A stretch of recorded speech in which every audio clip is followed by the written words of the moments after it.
नमस्कार, मैं हूं शोभी मिश्रा और आप देख रहे हैं जोहार झारखंड। चलिए करते हैं बुलेटिन की शुरुआत और सबसे पहले बड़ी खबर गिरिडीह से, जहां सेंट्रल जेल के अधीक्षक से 2 करोड़ की रंगदारी मांग गई है। साथ ही रुपए नहीं देने पर अधीक्षक अनिमेश कुमार चौधरी को जान से मारने तक की धमकी दी गई। मैसेज और व्हाट्सएप कॉल के जरिए जेल अधीक्षक को धमकी दी गई है।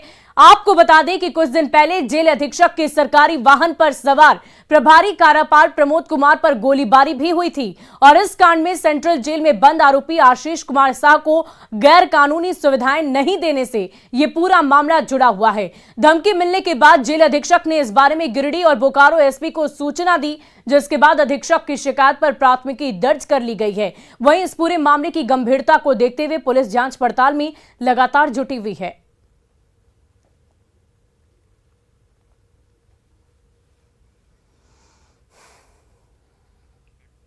और खबर हजारीबाग के चिरुडी से, जहां हत्याकांड में सजा काट रहे पूर्व मंत्री योगेंद्र साव की आज रांची के होटवार जेल से रिहाई हो गई। रिहा होने के बाद जब वो जेल से बाहर निकले तो उनकी बेटी और बड़कागांव विधायक अंबा प्रसाद के साथ बेरमो विधायक अनूप सिंह भी उनके स्वागत में मौजूद रहे। इस दौरान सैकड़ों लोगों की भीड़ भी जुटी थी, जिसने बाजे गाजे के साथ उनका जोरदार स्वागत किया। जेल से रिहाई के बाद अपने साथ पिता को पाकर विधायक अंबा प्रसाद काफी भावुक नजर आए। इस दौरान योगेंद्र साव ने यह दावा किया कि सत्य की जीत जरूर होती है। आपको बता दें कि जमीन अधिग्रहण के विरोध में हजारीबाग के चिरुडी खनन क्षेत्र में 1 अक्टूबर 2016 को कफन सत्याग्रह के दौरान तत्कालीन विधायक निर्मला देवी को हिरासत में लिया गया था, जिसके बाद हिंसक झड़प में भीड़ ने निर्मला देवी को छुड़ा लिया था और इस वारदात में 4 लोगों की मौतें हुई थी, जिसके बाद कोर्ट ने योगेंद्र साव और उनकी पत्नी यानी कि निर्मला देवी को दोषी करार दिया था। जनप्रतिनिधि होता है जनता को विश्वास जितना जनता के अनुरूप काम करना।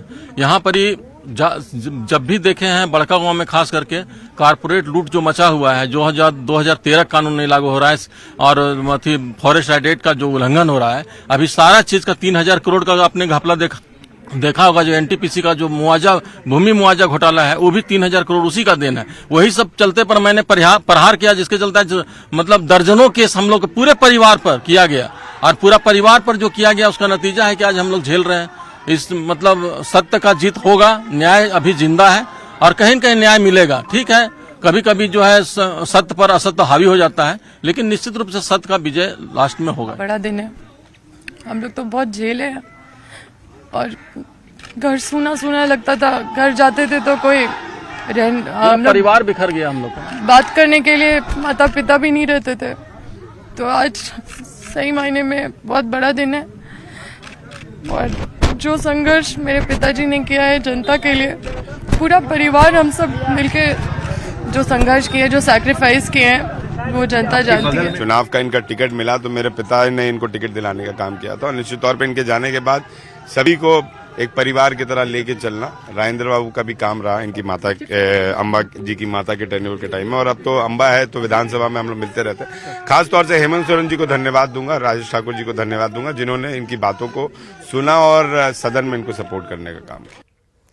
और पश्चिम बंगाल की खेमाशुरी में 5 दिनों से चला आ रहा कुर्मी समाज का आंदोलन अब समाप्त हो गया है और इसी के साथ रेलवे स्टेशन के साथ ही NH49 पर करीब 120 घंटे से चल रहा चक्का जाम खत्म कर दिया गया और खेमाशुली स्टेशन के साथ ही NH को भी खाली कर दिया गया। रेल प्रबंधन के आश्वासन के बाद बंगाल के पश्चिमी मैदानपुर की डीएम से लिखित आश्वासन के बाद आंदोलन खत्म किया गया है। डीएम ने आंदोलनकारियों को लिखित भरोसा भी दिया और उनकी मांगों को लिखित तौर पर केंद्र सरकार को भेजा जाएगा।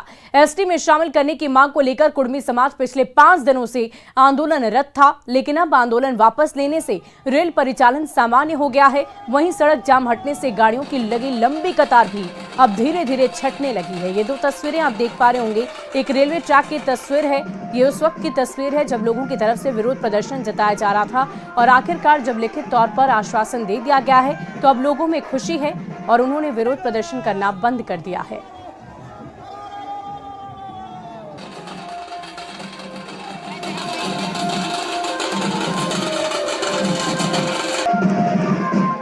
और खबर बोकारो से, जहां गोमिया प्रखंड के चतरो चट्टी में जर्जर पुल से लोग जान जोखिम में डालकर जाने को मजबूर हैं। क्षतिग्रस्त पुल से रोजाना सैकड़ों भारी वाहन और सवारी गाड़ियां गुजरती है। केकैया नदी पर बना ये पुल पूरी तरह जर्जर हो चुका है। प्रतिदिन कई छात्राएं जान हथेली पर रखकर इसी रास्ते स्कूल जाती है। छात्राओं का कहना है कि जब बड़ी गाड़ियां यहां से गुजरती हैं तो पुल कांपने लगता है। सरकार को नए पुल का निर्माण कराना चाहिए।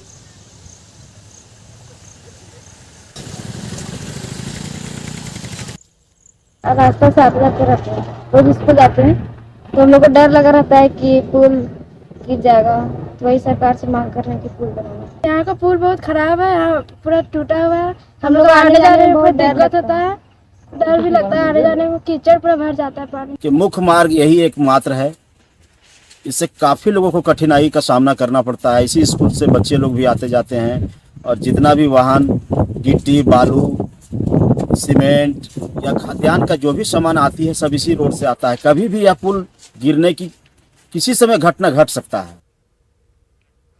और पूरे झारखंड में पर्यटन स्वच्छता पखवाड़ा का आयोजन किया जा रहा है, लेकिन देवघर में पिछले 6 दिनों से जारी नगर निगम के सफाई कर्मियों से शहर की सूरत बिगड़ गई है। शहर में हर जगह गंदगी का अंबार दिख रहा है और आज से महालया की भी शुरुआत हुई है, लेकिन सफाई कर्मियों की हड़ताल की वजह से मंदिर के भी आसपास पूरी तरह से गंदगी फैली हुई है, जिसे साफ करने को लेकर कोई पहल नहीं की जा रही। बाबा मंदिर से महज 300 मीटर की दूरी पर गंदगी का ऐसा अंबार है कि लोगों को वहां से गुजरने में भी काफी दिक्कत हो रही है। और अधिक जानकारी दे रहे हैं हमारे संवाददाता मनीष दुबे। इन दिनों पूरे राज्य में पर्यटन स्वच्छता पखवाड़ा चल रहा है, लेकिन हम देवघर की स्थिति आपको दिखा रहे हैं। ये जिस जगह पर हम खड़े हैं यहाँ से महज 2 से 300 मीटर की दूरी पर बाबा बैद्यनाथ मंदिर है और अब जो है नवरात्रा शुरू हो गया है। आज महालया है, कल से शारदीय नवरात्रा का पहला दिन है, लेकिन ये कचड़े का अंबार आप देखिए कि जिस तरह से यहाँ पर है, लोगों को काफ़ी दिक्कत का सामना करना पड़ रहा है। और सिर्फ यही नहीं, पूरे शहर भर की यही स्थिति है। लगातार आज 6ठे दिन से जो है सफाई कर्मी हड़ताल पर हैं और इसी तरह से पूरे शहर में जो है गंदगी का अंबार लगा हुआ है। यहाँ पे स्थानीय लोग देखिए कि मास्क लगा कर बैठे हुए हैं। हम जानते हैं कितने दिन से ये गंदगी है, कितनी परेशानी हो रही है आप लोग? ये आज 6ठा दिन है जिसमें कि ये कूड़ा अंबार पड़ा हुआ है। ये हम लोगों को काफ़ी कठिनाइयाँ दुकानदारी में पड़ रही है। कोई आदमी आवागमन में बहुत ही परेशानी हो रही है, जिसके कारण ये पूजा पाठ का समय है। बहुत आदमी ऐसा होता है कि पूजा पाठ के लिए सामान वगैरह खरीदने निकलते, बहुत ही मुश्किल हो रहा है। दूसरे दुकानदार है, कितनी दिक्कत हो रही है आप लोगों को? लोग यहाँ से गुजर रहे हैं? नहीं, गुजर नहीं रहे सर, एकदम बहुत दिक्कत हो के नाक में जाप करके बहुत नहीं के बराबर पार हो रहा है, समझे। और यहाँ का दुकानदार लोग भी प्राय बंद करके एकदम अथी हो गया है, इधर से कोई आना जाना नहीं चाह रहा है। तो देखिए कि बगल पास में जो है बाबा बैद्यनाथ मंदिर भी है और इस तरह का जो स्थिति बना हुआ है, ये सिर्फ यही नहीं, पूरे शहर की यही स्थिति है। काफ़ी दुकानें जो हैं वो बंद हैं इसी गंदगी के कारण कि आप देखिए कि शटर भी गिरा हुआ है। कारण है कि जिस तरह से यहाँ पे गंदगी फैला हुआ है, लोग यहाँ पहुँच भी नहीं रहे हैं। स्थानीय लोग हैं, क्या ये कचरा किस तरह से आप लोगों को दिक्कत कर रहा है? बहुत दिक्कत हो रहा है, आदमी मरेगा बीमारी से। बीमारी से हो रहा है, वो नगर निगम का काम है। अच्छा, नगर निगम खाली पैसा लेने के लिए जाता है, खाली उसको खाली टैक्स दे दिए, बराबर टैक्स देते रहिए उसको। और सफाई का भी टैक्स लेता है, सफाई गंदा का नाम है प्रदीप कुमार। तो कुल मिलाकर हम ये कह सकते हैं कि लगातार 6 दिनों से जो सफाई कर्मी हड़ताल पर हैं, उससे देवघर देव की नगरी कही जाती है। ऐसे में देवघर जो है पूरी तरह से गंदगी से भर गया है और इसे अब तक साफ कराने को लेकर कोई सूद नहीं ले रहा है। मनीष दुबे, न्यूज़ 18 देवघर। वहीं गिरिडीह के देवरी प्रखंड में आमझर के पास 5 एकड़ से अधिक जमीन पर पहाड़ी को काटकर पत्थर का उत्खनन लगातार किया जा रहा है। हैरानी की बात तो यह है कि माइनिंग के नियमों की धज्जियां उड़ाते हुए पत्थर का उत्खनन लगातार हो रहा है, जिसको लेकर कई गंभीर सवाल खड़े हो रहे हैं। आपको बता दें कि यहां पर पत्थरों की ब्लास्टिंग अनट्रेन्ड मजदूरों द्वारा कराई जा रही है। वहीं लाइट ब्लास्टिंग की जगह हेवी ब्लास्टिंग का दौर बदस्तूर जारी है, जबकि गहरे खदान के पास बैरिकेडिंग भी नहीं लगाई गई। और अधिक जानकारी दे रहे हैं हमारे संवाददाता एजाज अहमद। इस वक्त हम मौजूद हैं गिरिडीह जिले के अंतर्गत आने वाले आमझर में। आपको बता दें कि किस तरह से लगातार पत्थरों का अवैध उत्खनन हो रहा है, उसकी एक झलक मैं आपको दिखाना चाह रहा हूं। आप देखिए, तस्वीरों के माध्यम से मैं आपको दिखाने जा रहा हूं कि किस तरह से पत्थरों का अवैध उत्खनन धड़ल्ले से हो रहा है। लेकिन सबसे ताज्जुब की बात यह है कि आप जो रेड ये फीता टाइप का देख रहे हैं, रस्सी देख रहे हैं, इसके अंदर सारे जिलेटिन बिछाए गए हैं और ये जिलेटिन किसी मेट के द्वारा नहीं बिछाया गया, जबकि यहाँ के जो मजदूर हैं उन्हीं के द्वारा बिछाया गया है। आपको जान जोखिम पर रखकर मैं आपको ये ग्राउंड हकीकत दिखाना चाह रहा हूँ कि किस तरह से नियम कायदे कानून की धज्जियाँ उड़ा करके पत्थरों की ब्लास्टिंग की जा रही है, जिसका यह एक नमूना है, प्रारूप है। यहाँ पे देख सकते हैं जो जाल नुमा बना हुआ है, ये जिलेटिन इसके अंदर बिछाया गया है और संभवतः रात के अंधेरे में इसे ब्लास्ट किया जाएगा और पत्थरों को तोड़ करके इसे फिर से जगह पर पहुंचाया जाएगा। तो आप समझ सकते हैं कि गिरिडीह जिले में लगातार किस तरह से पत्थरों का उत्खनन हो रहा है और प्रशासन और जो संबंधित विभाग है इस पर लगाम लगाने में असफल है, क्योंकि आप अगल बगल भी देख सकते हैं ना ही यहाँ पे किसी भी प्रकार की बैरिकेडिंग की गई है। इसके ऊपर एक पहाड़ी है, पहाड़ी को काटा जा रहा है और पत्थरों को काट करके निकाला जा रहा है। वहीं दूसरी ओर आपको बता दें कि यहाँ पे किसी भी प्रकार का बोर्ड भी नहीं गाड़ा गया है, ताकि इससे पता चल सके कि कितने रकबा में कितने में चल रहा है और कब लीज लिया गया है, कितना में लिया गया है और लीज कब फेल होने वाला है। किसी भी प्रकार का यहाँ पे इंडिकेशन मार्क के लिए डिस्क्रिप्शन यहाँ पे नहीं दिया गया है, जिससे यह साफ झलकता है कि यह संभवतः जो पत्थर का उत्खनन हो रहा है यह अवैध तरीके से हो रहा है। तो आपको मैं दिखाने की कोशिश कर रहा हूँ कि लगातार जिस तरह से जो पत्थरों का उत्खनन हो रहा है। आपका नाम क्या है भाई साहब? विकास यादव। आप यहाँ पे मजदूरी का काम करते हैं? तो आप ये बताइए, आप लोग अपना जान को जोखिम में रख करके खुद से जिलेटिन क्यों गाड़ने का काम कर रहे हैं? नहीं काट रहे थे, मेट था, मेट साहब मेट तो यहाँ है नहीं, हमें कई घंटों से नहीं, अभी गए हैं रोड बनाने के लिए, फोन आया वहाँ गए। मेट का काम रोड बनाना नहीं है, फोन आया तो वहाँ उसका कुछ था, वहीं पे गए हैं। तो हम लोग यहाँ पे देख रहे हैं कनेक्शन सब आधा वही करवाए थे, अब बाकी बात जो बचा वो लेबर लोग किया। नहीं, लेबर लोग नहीं किया, अभी आके वही करेंगे, छूटा हुआ है कनेक्शन। तो लेबर को तो अभी हम लोगों ने देखा कि सब तार जोड़ रहा हटा रहा था, जिलेटिन का तार सब हटा रहा था पानी। तो क्या लेबर से जिलेटिन का तार जो इतना सेंसिटिव चीज होता है जोड़वाना सही बात है? नहीं, सही बात तो नहीं है। तो आप साफ देख सकते हैं पत्थरों का उत्खनन हो रहा है और जो जिस तरह से लगातार पत्थरों का उत्खनन हो रहा है और सबसे बड़ा सवाल उठ रहा है कि लाइट ब्लास्टिंग का आदेश दिया जाता है, बावजूद यहाँ हेवी ब्लास्टिंग किया जा रहा है और किसी भी प्रकार का प्रिकॉशन नहीं लिया जा रहा है, बिना मेट का काम किया जा रहा है और यहाँ के जो मजदूर होते हैं वही खुद इसे गाड़ने का काम कर रहे हैं और पत्थरों को ब्लास्ट करने का काम कर रहे हैं। गिरिडीह से न्यूज़ 18 के लिए मैं एजाज अहमद। और देखिए, दिल्ली पुलिस की टीम ने एक साइबर अपराधी को पकड़ने के लिए धनबाद के निरसा में दबिश दी है।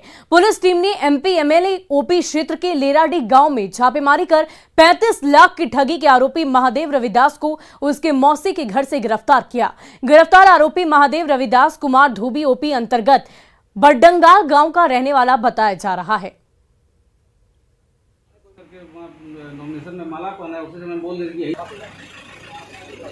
आप सभी का धन्यवाद।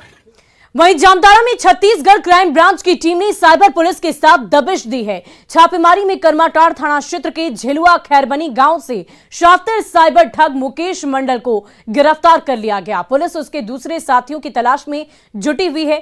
ठग ने दुर्ग के कारोबारी पुष्पेंद्र गजेंद्र प्रार्थी को बिजली लाइन काटने का मैसेज देकर ठगी का शिकार बनाया और खाते से 1,48,000 रुपए की ठगी की। अपने आप को बिजली विभाग का अधिकारी बताकर एक क्विक सपोर्ट नाम का एप्लीकेशन डाउनलोड कराया गया और उसके मोबाइल को एक्सेस में लेके उसके बैंक अकाउंट से 1,48,000 रुपए दूसरे खातों में ट्रांसफर कर दिया गया था। और तकनीकी आधार पर आरोपियों की पतासाजी करते हुए हम यहाँ तक आए और मुकेश मंडल नाम का आरोपी जो है, जो झिलवा खरबनी गांव का निवासी है, उसे पकड़ने में सफलता मिली। और अगली खबर गोड्डा से, जहां एक 3 बच्चों की मां को उसके प्रेमी के साथ लोगों ने रंगे हाथ पकड़ा। बसंतराय थाना क्षेत्र के परसिया गांव की ये पूरी घटना है। प्रेमी युगल को पकड़े जाने के बाद गांव में जमकर बवाल हुआ। घटना कल देर रात की है, जब बिहार के एक युवक को झारखंड के बसंतराय थाना क्षेत्र के परसिया गांव में पकड़ा गया। सैकड़ों की संख्या में ग्रामीणों ने उसे घेर रखा था, जिसके बाद स्थानीय पुलिस प्रशासन को इसकी सूचना दी गई और युवक को थाने ले जाया गया। ग्रामीणों का आरोप है कि युवक करीबन 10 दिन से उसी घर में छिपा हुआ था, जिसे महिला के देवर ने देख लिया और उसके बाद ही सारा बवाल शुरू हो गया।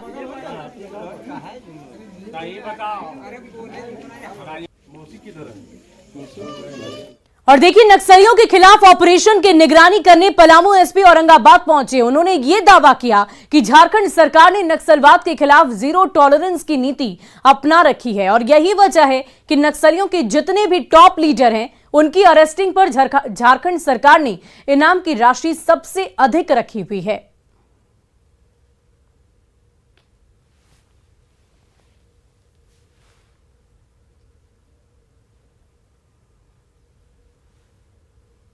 आप देखेंगे पुलिस ब्यूरो के मेंबर किशन दास अरेस्ट हुए, उस पर 1 करोड़ का इनाम झारखंड में था। वो पूरे इंडिया में इतना बड़ा इनाम किसी ने नहीं रखा था। आज भी जो है हमारे जितने भी पुलिस ब्यूरो मेंबर है उस पर 1 करोड़ का इनाम है। तो ये झारखंड सरकार की प्रायोरिटी को दर्शाता है कि हम लोग उग्रवाद के खिलाफ जीरो टॉलरेंस अप्लाई हुए हैं।